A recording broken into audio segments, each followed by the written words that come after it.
Hello and welcome back to the middle-length discourses of the Buddha, an audio presentation. Sutra number 4, Fear and Dread. Thus have I heard. On one occasion the Blessed One was living at Savatthi in Jeta's Grove, Anathapindika's park. There the Brahmin, Janusini, went to the Blessed One and exchanged greetings with him. When this courteous and amiable talk was finished, he sat down at one side and said, Master Gautama, when clansmen have gone forth from the home life into homelessness out of faith in Master Gautama, do they have Master Gautama for their leader, their helper, and their guide? And do these people follow the example of Master Gautama? That is so, Brahmin, that is so. When clansmen have gone forth from the home life into homelessness out of faith in me, they have me for their leader, their helper, and their guide, and these people follow my example. But Master Gautama, remote jungle thicket resting places in the forest are hard to endure, seclusion is hard to practice, and it is hard to enjoy solitude. One would think the jungles must rob a monk of his mind, if he has no concentration. That is so, Brahmin, that is so. Remote jungle thicket resting places in the forest are hard to endure, seclusion is hard to practice, and it is hard to enjoy solitude. One would think the jungles must rob a monk of his mind, if he has no concentration. Before my enlightenment, while I was still only an unenlightened bodhisattva, I too considered thus. Remote jungle thicket resting places in the forest are hard to endure. The jungles must rob a monk of his mind, if he has no concentration. I considered thus. Whenever recluses or Brahmins, unpurified in bodily conduct, resort to remote jungle thicket resting places in the forest, then owing to the defect of their unpurified bodily conduct, these good recluses and Brahmins evoke unwholesome fear and dread. But I do not resort to remote jungle thicket resting places in the forest, unpurified in bodily conduct. I am purified in bodily conduct. I resort to remote jungle thicket resting places in the forest as one of the noble ones with bodily conduct purified. Seeing in myself this purity of bodily conduct, I found great solace in dwelling in the forest. I considered thus. Whenever recluses or Brahmins unpurified in verbal conduct, unpurified in mental conduct, unpurified in livelihood, resort to remote jungle thicket resting places in the forest, they evoke unwholesome fear and dread. But I am purified in livelihood. I resort to remote jungle thicket resting places in the forest as one of the noble ones with livelihood purified. Seeing in myself this purity of livelihood, I found great solace in dwelling in the forest. I considered thus.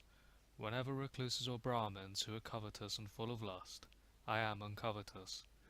With a mind of ill will and intentions of hate, I have a mind of loving kindness. Overcome by sloth and torpor, I am without sloth and torpor. Overcome with restlessness and unpeaceful in mind, I have a peaceful mind. Uncertain and doubting, I have gone beyond doubt. Given to self-praise and disparagement of others, I am not given to self-praise and disparagement of others.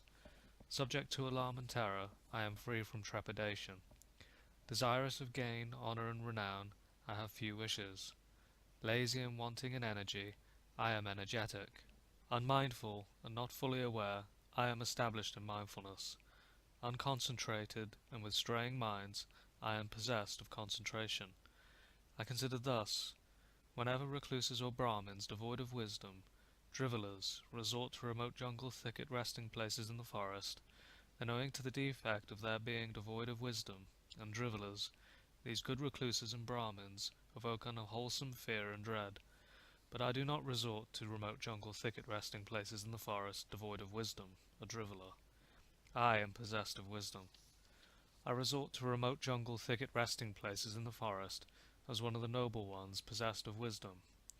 Seeing in myself this possession of wisdom, I found great solace in dwelling in the forest. I considered thus. There are the specially auspicious nights of the 14th, the 15th, and the 8th of the fortnight. Now what if, on such nights as these, I were to dwell in such awe-inspiring, horrifying abodes as orchard shrines, woodland shrines, and tree shrines? Perhaps I might encounter that fear and dread, and later, On such specially auspicious nights as the 14th, the 15th, and the 8th of the fortnight, I dwelt in such awe-inspiring, horrifying abodes as orchard shrines, woodland shrines, and tree shrines, and while I dwelt there, a wild animal would come up to me, or a peacock, and would knock off a branch, or the wind would rustle the leaves. I thought, what now, if this is the fear and dread coming? I thought, why do I dwell always expecting fear and dread? What if I subdue that fear and dread, while keeping the same posture that I am in when it comes upon me? While I walked, the fear and dread came upon me. I neither stood nor sat nor lay down till I had subdued that fear and dread. While I stood, the fear and dread came upon me. I neither walked nor sat nor lay down till I had subdued that fear and dread. While I sat, the fear and dread came upon me. I neither walked nor stood nor lay down till I had subdued that fear and dread. While I lay down, the fear and dread came upon me. I neither walked nor stood nor sat down till I had subdued that fear and dread. There are Brahmins, some recluses and Brahmins, who perceive day when it is night, and night when it is day. I say that on their part this is an abiding in delusion. But I perceive night when it is night, and day when it is day. Rightly speaking, were it to be said of anyone, a being not subject to delusion has appeared in the world for the welfare and happiness of many, out of compassion for the world, for the good, welfare, and happiness of gods and humans. It is of me, indeed, that rightly speaking this should be said. Tireless energy was aroused in me, and unremitting mindfulness was established. My body was tranquil and untroubled, my mind concentrated and unified. Quite secluded from sensual pleasures, secluded from unwholesome states, I entered upon and abided in the first jhana, which is accompanied by applied and sustained thought, with rapture and pleasure born of seclusion. With the stilling of applied and sustained thought, I entered upon and abided in the second jhana, which has self-confidence and singleness of mind, without applied and sustained thought, with rapture and pleasure born of concentration. With the fading away as well of rapture, I abided in equanimity, and mindful and fully aware, still feeling pleasure with the body, I entered upon and abided in the third jhana, on account of which noble ones announce, he has a pleasant abiding who has equanimity and is mindful. With the abandoning of pleasure and pain, and with the previous disappearance of joy and grief, I entered upon and abided in the fourth jhana, which is neither pain nor pleasure, and purity of mindfulness due to equanimity. When my concentrated mind was thus purified, bright, unblemished, rid of imperfection, malleable, wieldy, steady, and attained to imperturbability, I directed it to knowledge of the recollection of past lives.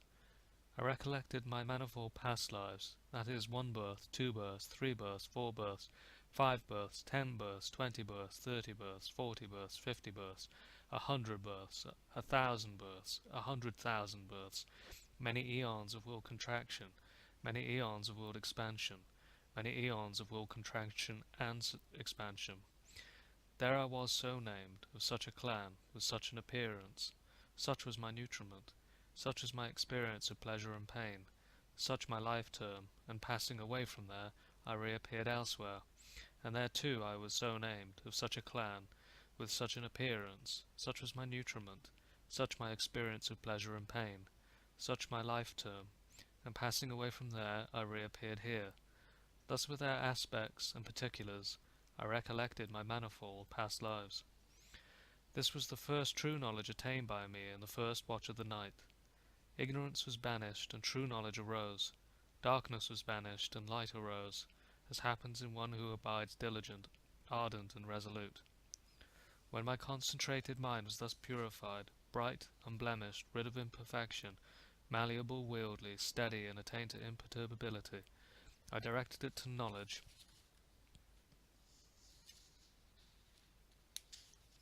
of passing away and reappearance of beings. With the divine eye which is purified and surpasses the human, I saw beings passing away and reappearing, inferior and superior, fair and ugly, fortunate and unfortunate. I understood how beings pass on according to their actions thus. These worthy beings, who were ill conducted in body, speech, and mind, revilers of noble ones, wrong in their views, giving effect to wrong view in their actions, on the dissolution of the body after death, have reappeared in a state of deprivation, in a bad destination, in perdition, even in hell. But these worthy beings who are well conducted in body, speech, and mind, not revilers of noble ones, right in their views, giving effect to right view in their actions, on the dissolution of the body after death, have reappeared in a good destination, even in the heavenly world.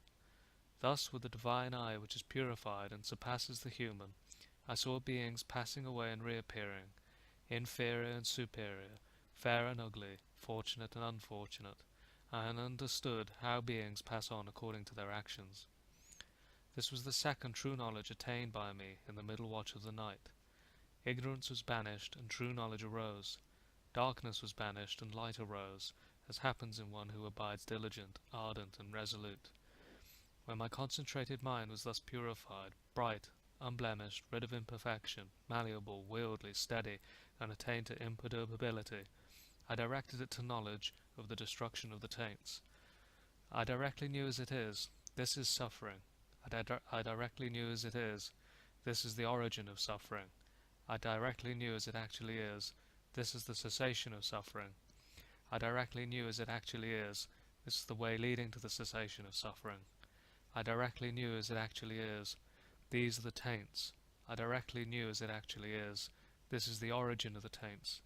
I directly knew as it actually is, this is the cessation of the taints. I directly knew as it actually is, this is the way leading to the cessation of the taints.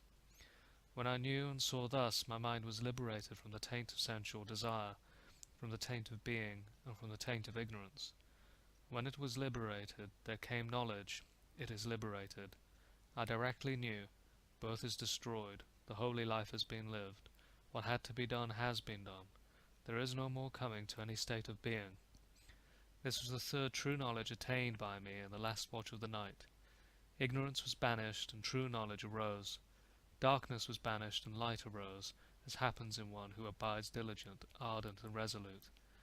Now, Brahmin, it might be that you think, perhaps the recluse Gautama is not free from lust, hate, and delusion, even today, which is why he still resorts to remote jungle thicket resting places in the forest. But you should not think thus. It is because I see two benefits that I still resort to remote jungle thicket resting places in the forest. I see a pleasant abiding for myself here and now, and I have compassion for future generations. Indeed, it is because Master Gautama is an accomplished one, a fully enlightened one, that he has compassion for future generations. Magnificent Master Gautama, magnificent Master Gautama. Master Gautama has made the Dharma clear in many ways, as though he were turning upright what had been overthrown, revealing what was hidden, showing the way to one who is lost, or holding up a lamp in the dark for those with eyes to see forms. I go to Master Gautama for refuge, and to the Dharma and to the Sangha of monks. From today let Master Gautama remember me as a lay follower who has gone to him for refuge, for life.